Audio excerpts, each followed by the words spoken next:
બોટાદ જિલ્લામાં અખિલ ભારતીય વિદ્યાર્થી પરિષદ દ્વારા ઓરિસ્સામાં રેપની ઘટનાના વિરોધમાં પૂતળા દહનનો કાર્યક્રમ કરાયો। ઓરિસ્સામાં એનએસયુઆઈના પ્રમુખ દ્વારા 19 વર્ષની વિદ્યાર્થિનીને ભોજનમાં ડ્રગ્સ ભેળવી યુવતી સાથે રેપની ઘટનાને અંજામ આપનારનું પૂતળા દહન કરાયું। બોટાદ જિલ્લા એબીવીપીના વિદ્યાર્થી હોદ્દેદારો કાર્યકરો ખૂબ મોટી સંખ્યામાં જોડાઈ પૂતળાનું દહન કર્યું હતું। બોટાદની કોલેજના વિદ્યાર્થીઓ દ્વારા પાણીયાદ રોડ નાની ખોડિયાર પાસે એકત્ર થઈ પૂતળા દહન કરી સૂત્રોચ્ચાર સાથે વિરોધ નોંધાવ્યો હતો।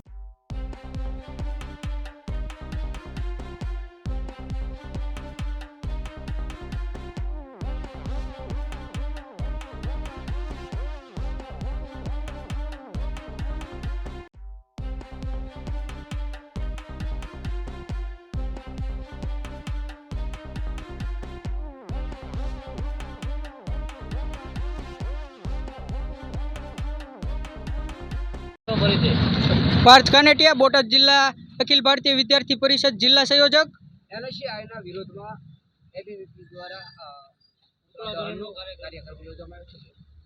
એમાં એવું છે કે થોડાક ટાઈમ પહેલાં ઓડિશાના જે એનએસયુઆઈના પ્રમુખ દ્વારા 19 વર્ષની જે વિદ્યાર્થીની છે જે પોતાના અભ્યાસ માટે ત્યાં હતી તેને રાત્રિ ભોજન માટે બોલાવીને તેમાં ડ્રગ્સ ઉમેરીને તેની સાથે રેપ કર્યો છે। એના વિરુદ્ધમાં એનએસયુઆઈની વિરુદ્ધમાં અખિલ ભારતીય બોટાદ જિલ્લા દ્વારા વિરોધ પ્રદર્શન કરવામાં આવ્યું છે।